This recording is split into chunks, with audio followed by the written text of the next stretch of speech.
All right, well, welcome everyone. This is my friend Kate Choppen. I just realized I don't know how to pronounce your last name properly. Perfect. Okay, awesome.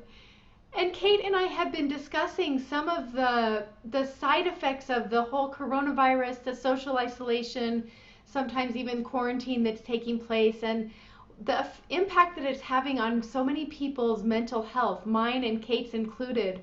We've both noticed the trend towards depression, and so we thought it would be helpful to record this call for you so that if you're struggling with some sadness, some depression, some other than positive emotions, our intent is to let you find some value and some beauty and some actionable tools that can help you feel better by the time you're finished with this call. So, Kate, would you want to just share what prompted you reaching out and suggesting that we do this, which I'm so happy that you did. Well, actually, Laurie, it was a recording that you did, or that you did a live, a Facebook Live, and in it you touched on about your past depression. And when you talked about that, something in me really resonated with that, and it left a bit of an imprint. I felt kind of saddened by that for you, but also it made me connect to actually maybe I hadn't been feeling quite 100% myself, and I hadn't really acknowledged it. I think with the lockdown, we've kind of just got into these bubbles and we've found these new ways of being, but we've not necessarily looked at how that's impacting us or the wider issues. And it took me a few days after that to work out, well, what is going on? And I, I was messaging you and we've been having different conversations, and I came to the conclusion that actually it was just reminding me of a time in the past when I had postnatal depression. And the aspects of postnatal depression I struggled with were isolation, loneliness. I had a lack of confidence, didn't join baby groups and other things. So I wasn't having that adult interaction. And then my husband, and no fault of his own, his life was just the same. We'd had this baby, but he was just getting up and going to work as normal and coming home as normal. And that's even true now. So he is still in a position that he's still able to go to work. And so suddenly I'm dropped back into that. I've got children that are older, but yes, it's isolating and lonely. And the only adult that I see is when my husband comes home, unless I reach out to other people, which until this kind of came to my attention and my awareness, I suppose I hadn't been having that many calls with other people, and I'd just fallen into that old habit, and it was a bit of like stepping back into an echo Yes, for me. yeah. I'm so grateful for you sharing that because I think that our brains are kind of like pattern making machines, and so when something that is familiar about depression pops up into right now, it can be really easy to revisit that. And I know with my history with depression, I grew up, when I look back at my childhood, I don't really remember a time when I wasn't is sort of just depressed and down. I didn't have a real happy childhood, and I had been diagnosed with severe clinical depression multiple times and just had a sense of hopelessness about life in general. And that's one reason I'm so grateful for hypnosis, because even though I came to hypnosis to help with other things, to help with weight struggles, the side effect was that it just gave me the tools to cope with depression, so that even if that pattern comes back, I now realize that this isn't something I have to wear as an identity, that I am depressed, but I can realize that I'm experiencing depression and that there are reasons for it that I may or may not understand. I think so often we try to figure out why we're feeling depressed, and we may have all these ideas and we may even be right about some of them, but I've found that it can be really hard to try to get out of it consciously. And so I would love to just discuss some ways that, perhaps ways that you found that are helpful for stepping out of that depression. And then if you'd like, you and I can just role play some things together to help anyone who's watching just follow along with us and imagine that you are sitting right there and I'm guiding you through this and just help you step out of some of those feelings of hopelessness and discouragement that you may be feeling.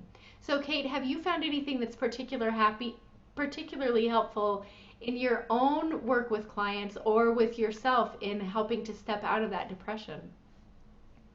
I think for me, one of the biggest things is once you acknowledge those feelings, is actually being able to verbalize them to somebody or write them down, to say them out loud. I have so many more aha moments when I write things down or just get them out of my head. Otherwise, they just swim round and round and loop back and forth and can feel like there's more than maybe just the few thoughts that are circulating. They can grow bigger and bigger. Whereas actually, when you write them down, say them out loud, or talk to somebody, you can realize that maybe actually it's a couple of thoughts together, or it's a habit that's starting to form, or it's a loop that you can see it a lot clearer. It presents itself for what it is.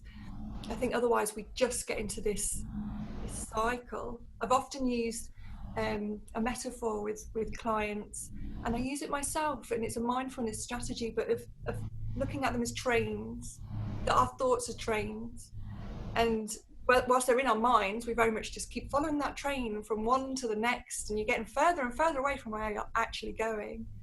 And it's only when you realize that you can step off and step onto the platform of your mind that you can then observe them as just those trains, and you can label them with whatever they are, but let them pass.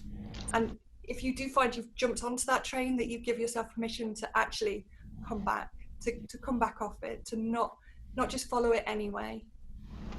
I love that. Yeah. Yeah. I love that, and I especially like what you said about labeling the trains. I think this would be a really valuable exercise for anyone who's watching. I've recently become even more aware of how valuable it is just to simply label our emotions, just to acknowledge what we're feeling, because I think so often when people struggle with things like depression or compulsive behaviors or any of these limiting things that people will come to see a therapist for, a lot of times there's something in the past when they were children where they were told, oh, don't cry, that you don't need to be upset about this, or you shouldn't be mad about this, or it's not that, you're like overly excited about this. And so we've been taught to suppress our feelings and to kind of hold back. And tell me if you think this resonates with you, Kate, but I've noticed that sometimes when we're trying not to feel our feelings, it's almost like we're gripping them even tighter. So sometimes just simply labeling that feeling, just checking in and asking, what am I feeling right now? Or even metaphorically imagining that you're stepping back and you're looking at those train cars. I love that metaphor. And just labeling sad, scared, discouraged, jealous of my husband, whatever it is, that simple acknowledgement creates a loosening of the grip, so you're able to let go of that and let it move through you, and just to be kind to yourself.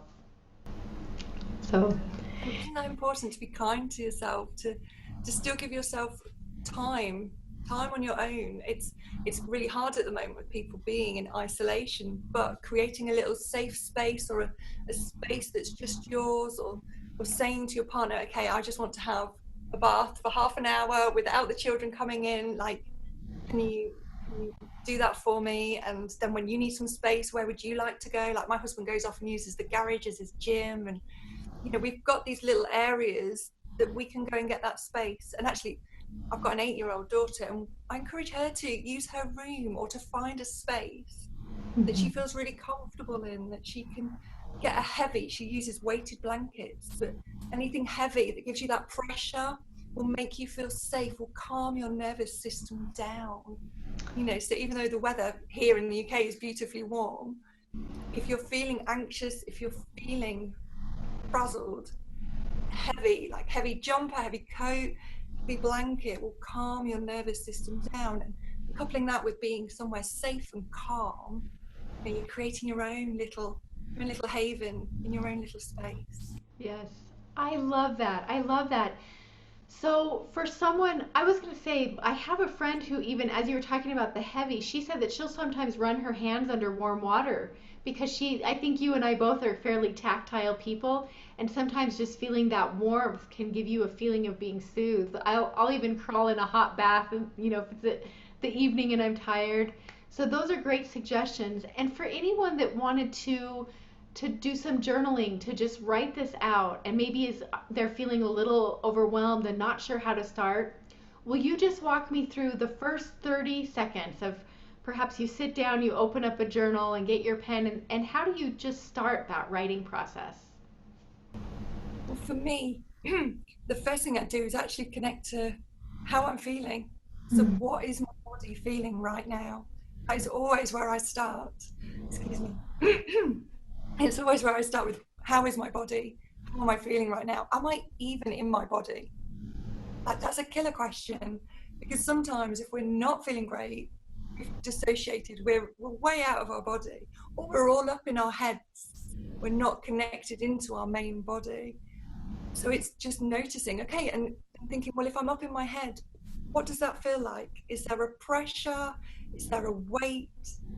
What am I noticing? What is the sensation?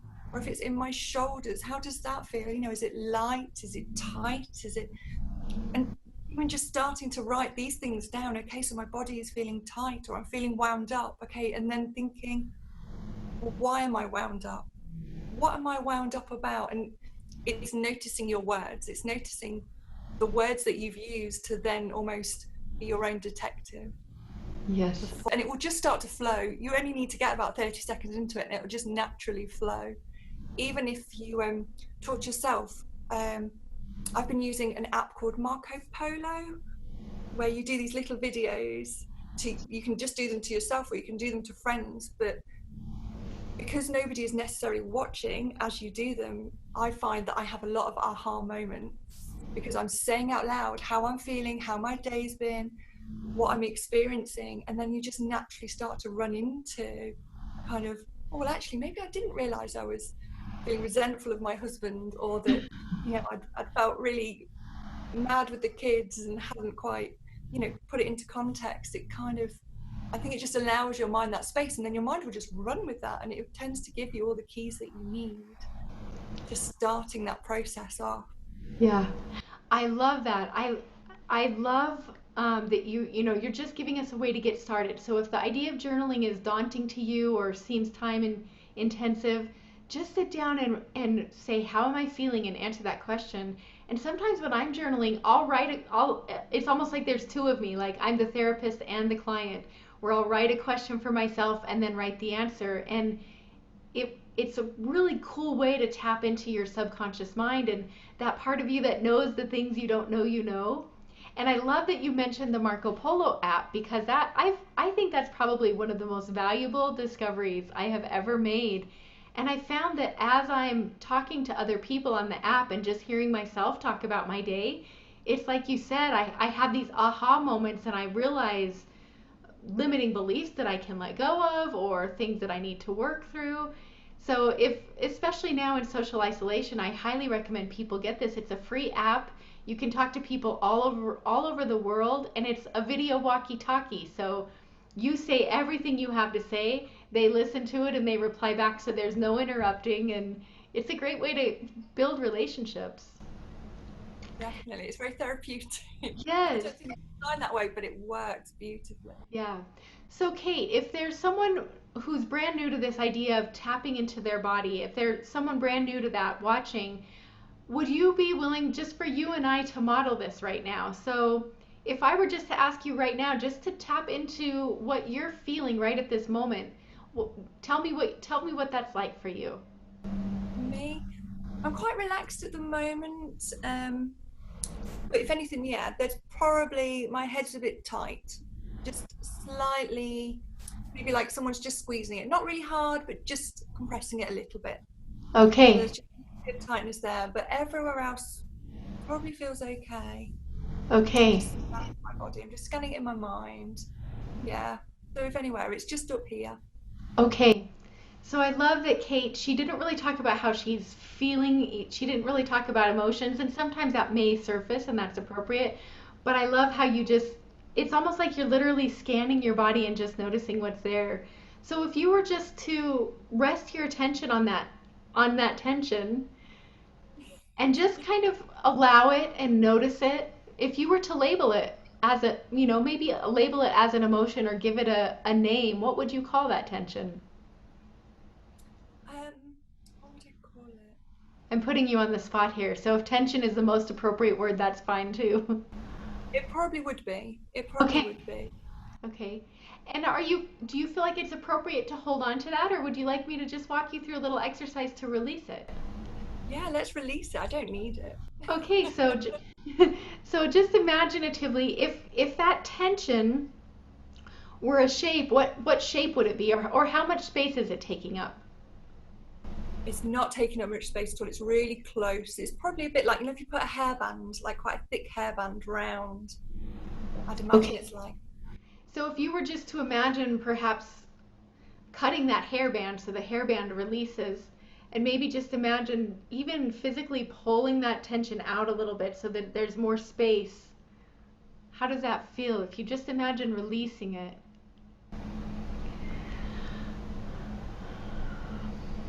Yeah, that feels nicer. That Okay, feels nicer. so now if you just check back into that feeling, what are you aware of?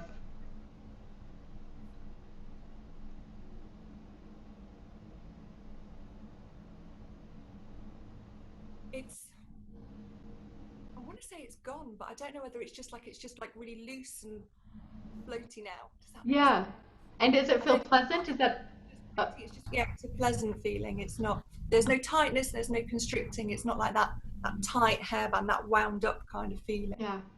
I love that. So I think sometimes we experience unpleasant sensations in our body, and we're so out of touch with our body that we interpret them as emotions, and we might give them names like stress or anxiety, when really if we just tune in and actually feel it in our body, it then gives us the ability to release it. So you can walk through a little exercise like that as well. I'm just going to tune in really quick. I've noticed, like, when I'm quiet, I notice a little bit of a little bit of a constriction in my throat, and it almost feels like almost like a tightening of a rubber band.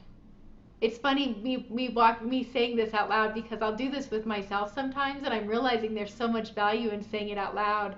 But if I were just to imagine that rubber band becoming loose and stretched out and just kind of falling away, I'm just going to do that for a second. And that then gives me a feeling of lightness, almost a feeling of playfulness. I think sometimes we take life so seriously, especially with everything that's going on right now. And I just give anyone who's watching this permission to be lighthearted, to find that place of playfulness and know that it's okay to feel a little bit lighthearted throughout the day. So, Kate, I have some other ideas of exercises that we could walk through, but before I do that, is there anything you want to add, anything that's coming to mind in in helping people release sadness or depression or just a feeling of being down or low? I think the other useful thing for me, and it depends on different countries, but here in the UK we're allowed to go outside, and I think that getting outside, having some fresh air, getting amongst nature, particularly this time of year, because the trees outside of this room are beautiful. They've got their leaves and they're looking really healthy and vibrant. And I think getting outside, noticing those small things, feeling that fresh air on your skin, I think it's really helpful because it's very grounding and it's very nurturing. There's hope in those trees. There's hope that spring is here, that the weather here, we're very lucky, has been beautiful. But that if you're able to get outside, to come away from those four walls, so that when you come back in, you can come back in refreshed and clear, really clear, like walk off, let go of some of that excess energy when people Yeah. have been feeling tight or wound up, or have been down in their emotions. Get out, look Yes. up, count the chimney pots, look at the roofs, look at the tops of the trees, look up. Yeah. It's really good physiologically for us, for our mental state, to be looking up. People find, without even realizing it, that if they're feeling low or depressed, and I notice it myself when I realize that my mood has been going down, that you spend more time looking down, at your feet, looking down at the ground. And physiologically, that's not good for yourself. That's kind of coming back in on yourself, almost that fetal position where unconsciously coming back in and protecting ourselves. Whereas opening yourself up, opening your shoulders, your collarbone, looking up when you walk, it's just so much better for your mood, your mental health, your outlook. Yeah. I love that. And I think that little exercise we did a moment ago where we kind of scanned our body and noticed what we're feeling. If you do that when you're in a moment of feeling sad or depressed, and I'll do the same thing. I'll catch myself doing the same thing. I'll just scan my body. And a lot of times I'll notice that my shoulders might not even be hunched, but there's like a gripping there. And as soon as I notice, it allows me to just kind of relax and to let that constriction go. And that changes the way we're breathing. And I think there's tremendous power in changing the breath. So changing your body language and changing your breathing can have such a profound effect. And I know it's so simple, especially for people who perhaps have struggled with lifelong depression like I had, or even are experiencing postnatal depression like Kate was talking about. I've become aware of several people during this time that are struggling with that. It really can be as simple as scanning your body and just letting yourself relax. So Kate, if you would just walk through this fun exercise, and anyone who's watching, imagine that a string is pulling you up from the top of your head. So it's almost like you become a marionette and your shoulders relax down. Everything else is just loose and limp and relaxed, but your body is upright if it's comfortable for you to do so. And then, as Kate was saying, just imagine that you're outside and you're looking at the trees, and just lift your chin, lift your eyes, and look up. Perhaps even imagining seeing the beautiful trees, the leaves whisper in the wind, hearing that sound. And then I invite you just to smile. Smile big so that your eyes crinkle up. Even if you don't feel like smiling, just give it a try. If it's comfortable, you can outstretch your arms, perhaps even sway in the breeze a little bit. And since Kate and I are doing this right now, you're welcome to do it with us, and just let yourself experience that shift, and then take a deep breath from low in your belly like you're expanding a balloon. And with a long, slow exhale, just think, I am okay in this moment. And then you can just relax back. You're welcome to keep that upright posture if you'd like. And for those of you watching, if you'd like, you can just keep your eyes closed and your chin uplifted, and imagine being outside.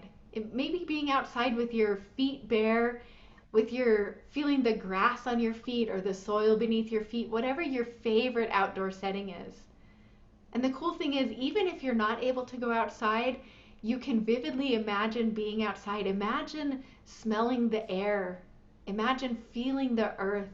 Perhaps feeling the sunshine on your skin if that's most comfortable. If you love the rain, imagine a gentle rain falling on your skin. Smell the air.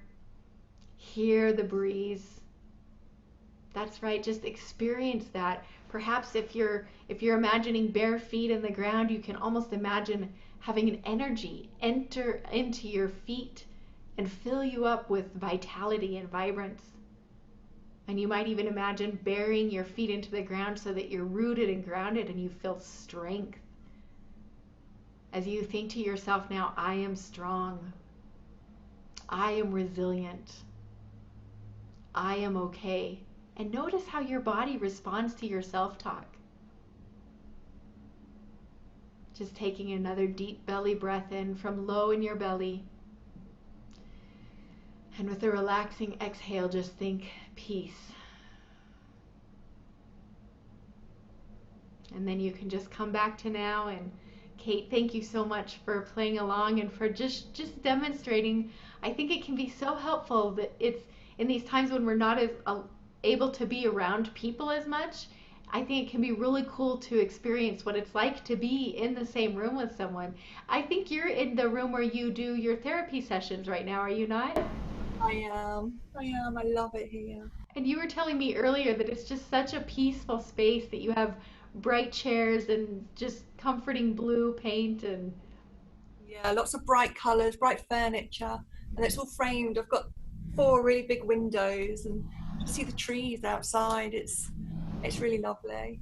yeah, I like to come and spend some time here. This is my place. I love that.